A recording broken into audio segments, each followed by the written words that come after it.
খুশবু কিচেনে আপনাদেরকে সবাইকে স্বাগত।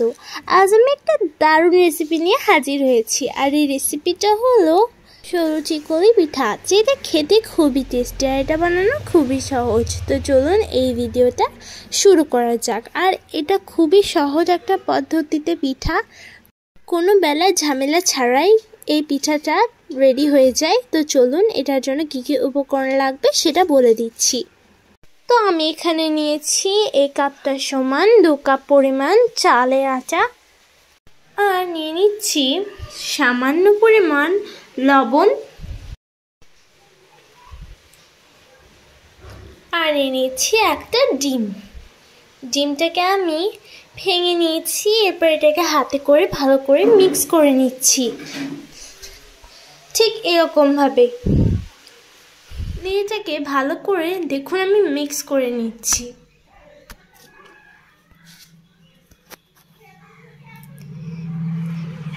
হালকা হালকা জল দিয়েও ভালোভাবে মিক্স করে নিতে হবে। এরকমভাবে যখন জল দিয়ে মিক্স করবেন দেখবেন হালকা পেস্টের মতো হয়ে গেছে। দেখুন এটা পেস্টের মতো হয়ে গেছে। এটাকে আমি এবার ফেটে নিচ্ছি হাতে করে। এটাকে পাতলা পেস্ট করে নিতে হবে, ঠিক এরকম। এর মধ্যে আরেকটু পরিমাণ জল দিয়ে দিতে হবে যাতে এটা আরো পাতলা হয়ে যায়। তো দেখুন এটা কতটা পরিমাণ পাতলা হয়ে গেছে। আর একটা জিনিস দেখিয়ে দিচ্ছি, দেখুন আমি এখানে একটা চুলা তৈরি করে ফেলেছি, আর ভাবছি যে এটাতেই সবগুলো ভিডিও করব। চুলাটা যদি ভালো হয় তাহলে অবশ্যই কমেন্ট সেকশানে লিখবেন। তো চলুন এরপর রেসিপির দিকে চলে যাই। তো প্রথমে আমি একটা গ্যাস ওভেনে কড়াই চাপিয়ে দিয়েছি, এর মধ্যে আমি তেলটাকে ব্রাশ করে দিচ্ছি, ঠিক এরকমভাবে। তো দেখুন আমি তেলটাকে ব্রাশ করে নিয়েছি। এরপরে আমি যে পেস্টটা বানিয়ে রেখেছিলাম একটি বাটির সাহায্যে আমি এটাকে এরকমভাবে দিয়ে দিচ্ছি, নিয়ে এটাকে এরকমভাবে ঘুরিয়ে নেব যাতে এটা গোল হয়ে যায়। তো দেখুন কতটা জালিদার হয়েছে, আর দেখতে তো দারুণ লাগছে। এটা একটা আমাদের রেডি হয়ে গেছে।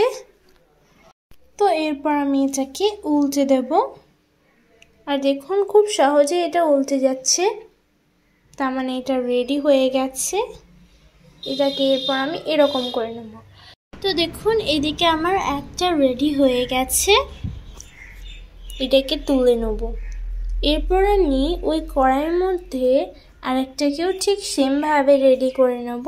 তো কড়াইয়ের মধ্যে আমি তেলটাকে ব্রাশ করে দিচ্ছি। তো দেখুন আমার তেলটা ব্রাশ করা হয়ে গেছে। এরপর ঠিক সেরকমভাবে আমি বাটির সাহায্যে এটাকে ছড়িয়ে দিচ্ছি। তো দেখুন এটা একদম রেডি হয়ে গেছে, আর কতটা দেখুন জালিদার হয়েছে দেখেই বোঝা যাচ্ছে, ঠিক সেরকমই। তো এটাকে এবার আমি উল্টে দিচ্ছি। একদম পারফেক্ট হয়েছে, দেখে নিশ্চয়ই বুঝতে পারছেন কত সুন্দরভাবে উঠে যাচ্ছে। দেখে নিশ্চয়ই বুঝতে পারছেন যে কতটা জালিদার হয়েছে।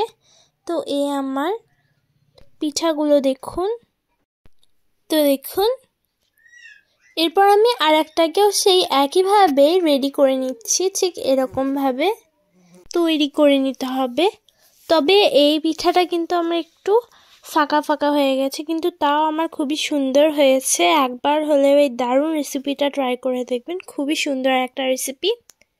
দেখে নিশ্চয়ই বুঝতে পারছেন কোনো রকম বেলার ঝামেলা ছাড়াই এই রেসিপিটা তৈরি হয়ে যায়, আর এর স্বাদটাও কিন্তু দুর্দান্ত। তো এই দেখুন এরপর দেখুন মনে হচ্ছে আমার পিঠাটা হয়ে গেছে। এরপর আমি এটাকে উল্টে দিচ্ছি ঠিক এরকমভাবে, আর দেখুন দেখতে দেখতে কিন্তু আমার সবগুলো পিঠাই রেডি হয়ে গেছে। আর দেখতে এগুলো তো দারুণ, কতটা জালিদার হয়েছে দেখুন, দেখে নিশ্চয়ই বুঝতে পারছেন।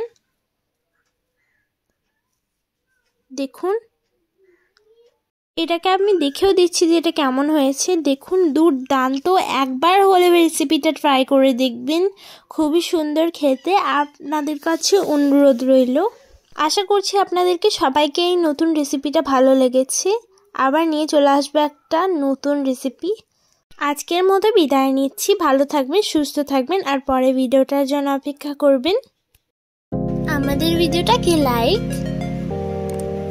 শেয়ার, কমেন্ট আর সাবস্ক্রাইব করে দেবেন এবং পাশে থাকা বেল আইকনটাও ক্লিক করে দেবেন যাতে অল নোটিফিকেশন সর্বপ্রথম আপনার কাছে পৌঁছায়।